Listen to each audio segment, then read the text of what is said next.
Alors, ce matin, donc, notre question, c'est comment les élèves vont-ils rattraper le temps perdu en vacances, pendant les vacances, plus que d'habitude, j'ai envie de dire. Et pour y répondre, eh bien, on va avoir deux spécialistes. Vous allez voir, on va être super clair. Sud Radio Question d'été. Nous a rejoint en studio Carla Dugo. Bonjour Carla. Bonjour. Vous êtes la coprésidente des FCPE, les fédérations des conseils de parents d'élèves. Tout à fait. Autrement dit, vous êtes la voix des parents d'élèves.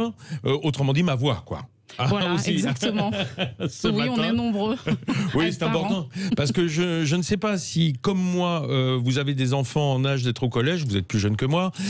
Toujours est-il que ma dernière fille, j'ai pas eu le sentiment à regarder pendant le confinement, on était confinés ensemble, qu'il y avait un tel investissement et je dirais une telle pratique du collège pendant son confinement, quoi. Voilà. Bah oui, en fait, pendant le confinement, chaque élève a fait comme il a pu, mais en fait, apprendre pendant le confinement et à l'école, c'est pas du tout la même chose. Ah non, même s'il y a eu des mesures qui ont été mises en place, on va le détailler ensemble, hein, et notamment de visioconférences, de cours en ligne, etc. C'est pas simple l'autonomie, hein, quand on n'a pas le prof sur le dos, pour dire simplement. Hein. Oui, enfin c'est surtout que c'est pas simple l'autonomie parce qu'en fait on l'apprend pas à l'école, on n'apprend pas l'autonomie aux élèves en fait à l'école. Donc c'est pour ça que beaucoup d'élèves ne savent pas ce que c'est d'être autonome. Et après la question c'est important quand même d'aller à l'école parce que l'école est un lieu d'apprentissage, mais pas seulement. En fait c'est un lieu social également. D'apprentissage social, voilà, c'est ça. Hein, c'est l'école de la société dans laquelle on vivra plus tard quand on sera adulte. Voilà. Alors pour nous éclairer aussi sur ce sujet, nous avons au téléphone Paul Devin qui est secrétaire général du SNPI-FSU. En fait c'est le syndicat des inspecteurs d'académie. Bonjour Monsieur Devin.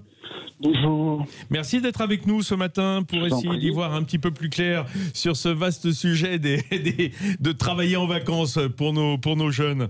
Monsieur Devin, on disait avec Carla Dugo à l'instant que évidemment des mesures ont été prises. On peut peut-être rappeler assez simplement en quelques mots comment a été organisé en fait les cours pendant le confinement. On va limiter aux collégiens, aux lycéens, hein, parce que les petites classes c'est différent et c'est pas là que se fait vraiment l'apprentissage théorique, tandis que là, collège-lycée, on est vraiment dedans. Oui, il faut se souvenir de ce qui a été quand même pour tous une énorme surprise. Ah, on n'oubliera pas, non. Qui est d'apprendre quasiment du jour au lendemain que l'école allait arrêter ses activités, que les enfants allaient devoir rester chez eux, et donc que les enseignants allaient devoir organiser des formes d'enseignement auxquelles ils sont peu habitués, et dans des conditions qui sont en plus des conditions qui où ça ne procédait pas d'un choix d'origine pédagogique, mais qui était contraint. C'est un peu la même fermeture administrative qu'ont connue les restaurants, quoi. C'est-à-dire l'école, tout d'un coup, du jour au lendemain, fermeture administrative, quoi. Voilà. Et là, chacun a essayé de faire au mieux, tant du côté des enseignants que du côté des élèves et de leurs parents. Chacun a essayé de trouver les solutions les plus adaptées, même s'il faut dire, et je rejoins ce que disait tout à l'heure la personne de la FCPE, Carla Dugo, voilà, qu'effectivement, tout ça ne peut jamais prétendre remplacer l'école, parce que l'école, c'est bien d'autre chose que seulement une mise en contact avec des objets de savoir par un moyen par un autre. Carla Dugo, il faut reconnaître que ça a été extrêmement violent, hein, cette fermeture de nos collèges et de nos lycées. Pour autant, on oublie que, on n'oublie pas parce que beaucoup sont des parents qui sont confrontés à ce système.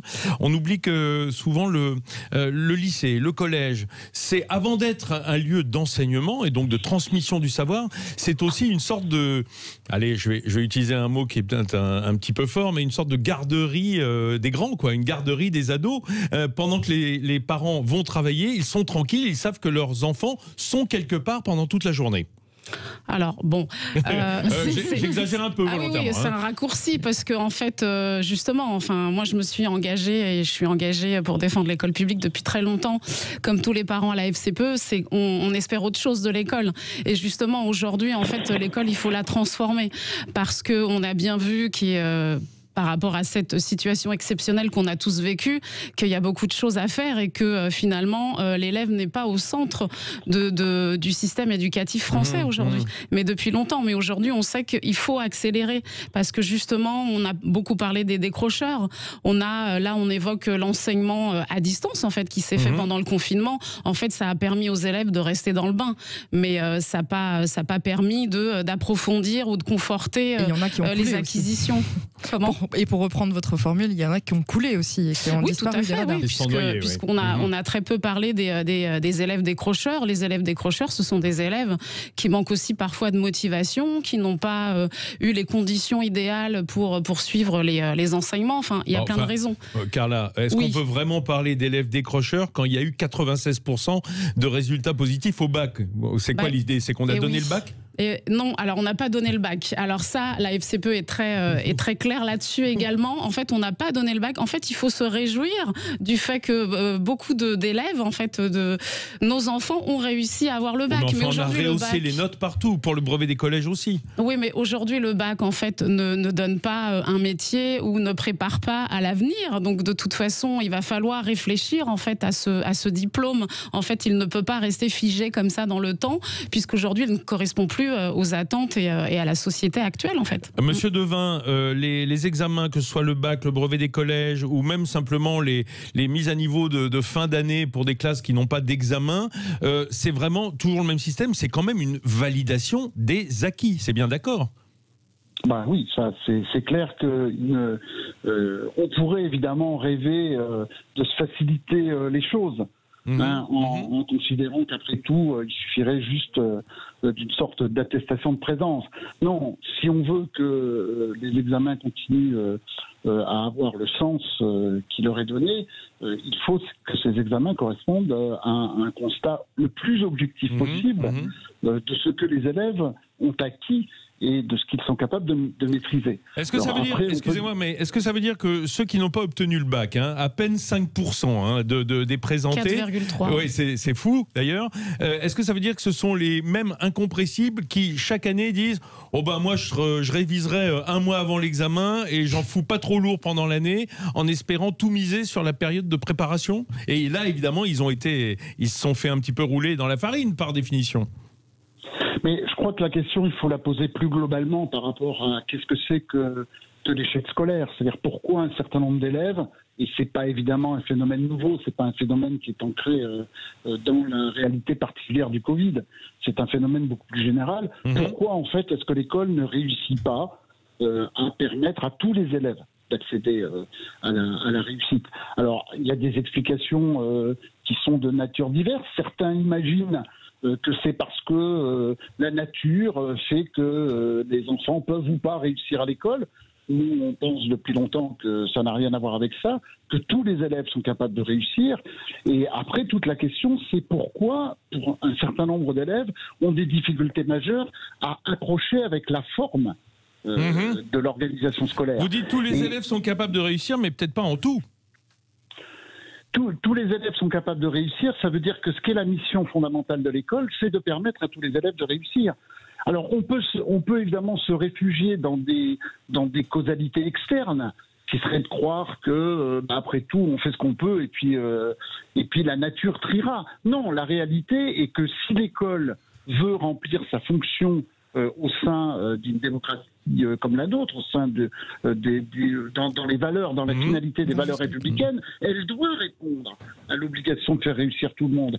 Et le grand travail qui est le nôtre, sur lequel il faut que l'école continue à progresser, c'est à réfléchir pourquoi un certain nombre d'élèves ne réussissent pas à transformer la proposition qui est faite par l'école et à se l'approprier dans les termes d'une réussite scolaire. Carla Dugo, je vais reposer la question.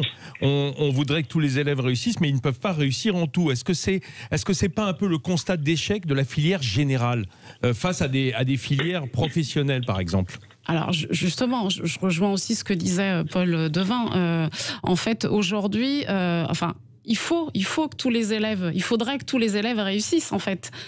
Sauf qu'aujourd'hui, les dispositifs pédagogiques dont auraient besoin ces élèves et tous les élèves en fait pour qu'ils réussissent, en fait, ne sont pas déployés parce qu'en fait, on donne pas les moyens pour qu'ils se mettent en place. Oui, mais est-ce qu'on a besoin d'être bon en tout pour être bon? Est-ce qu'on peut pas être bon dans une spécialité seulement? Est-ce qu'il faut un socle général pour tout le monde? Oui, alors ça c'est une particularité très française et en fait on y est très attaché et d'ailleurs il y a des étudiants étrangers qui viennent en France pour ça.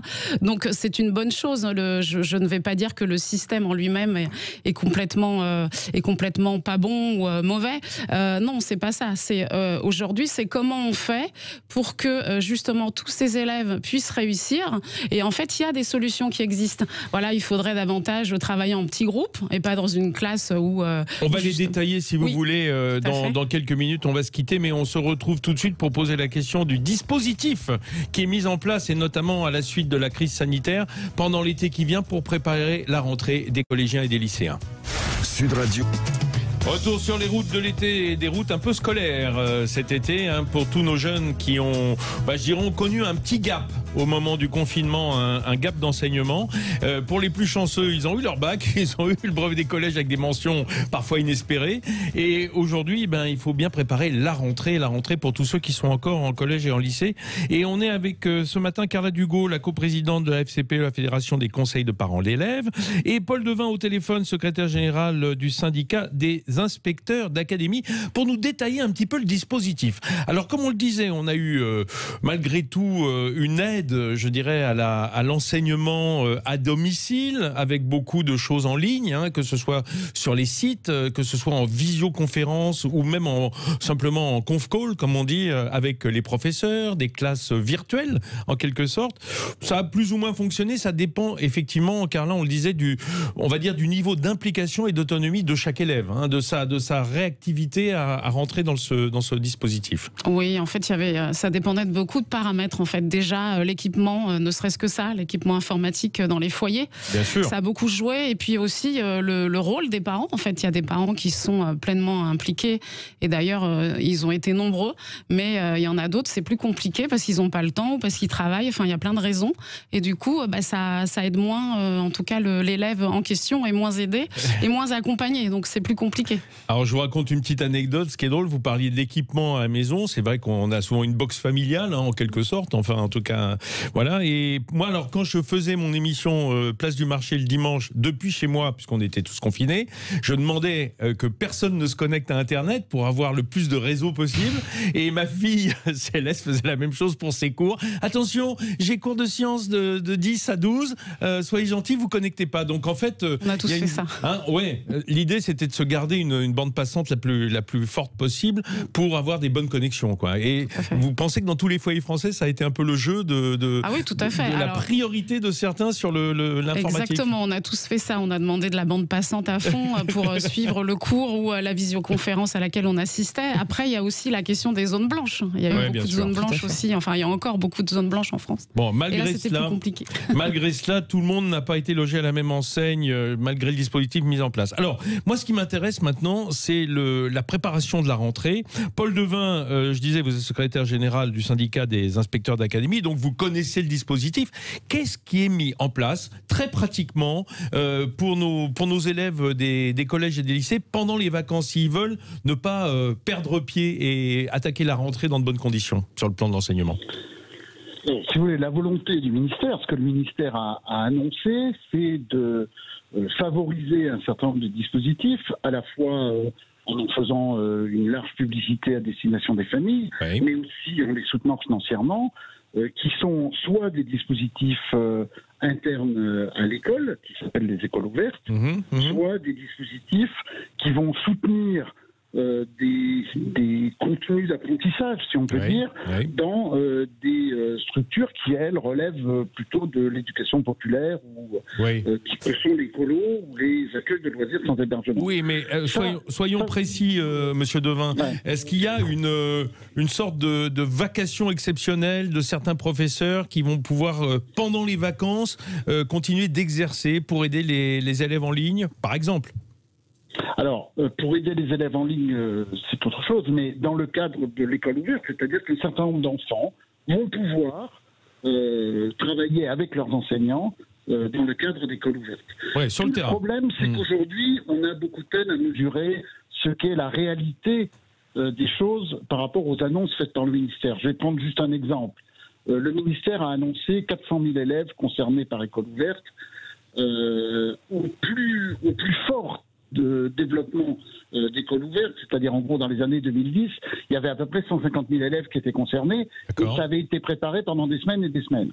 On voit mal qu'on puisse là passer comme ça en quelques semaines à de tels chiffres. Le problème aujourd'hui est que c'est toujours très difficile de faire la part des choses dans les annonces de ce ministère entre une intention générale que personne ne peut critiquer, c'est-à-dire l'idée qu'on puisse aider les élèves.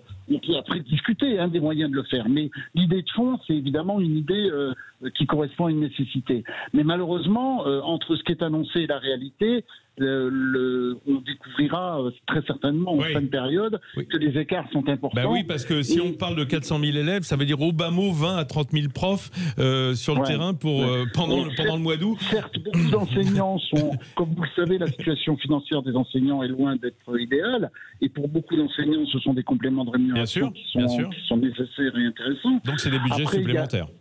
Après, il y a aussi beaucoup d'enseignants qui ont une vraie motivation à pouvoir aider leurs élèves, mais ce qu'il faut le dire, c'est qu'on est quand même dans un grand paradoxe.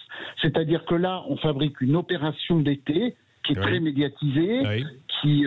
c'est de la com, c'est de la com plutôt que de... Il y a beaucoup de com, alors que par contre, si on regarde ce que structurellement fait l'école pour les élèves en difficulté, là, les choses sont plus compliquées. On est obligé de constater, par exemple, que depuis des années, les enseignants qui sont spécialisés dans l'aide aux élèves, ce qu'on appelle les RASED, ont petit à petit disparu. Et donc, voilà le paradoxe de l'école d'aujourd'hui. C'est-à-dire que d'un côté, elle fait des opérations destinées à aider les élèves, mais d'un autre côté, elle ne se dote pas forcément des moyens structurels qui seraient à la hauteur de ces enjeux. Carla Dugaud, comme Monsieur Devin, comme Paul Devin, vous parlez d'élèves en difficulté.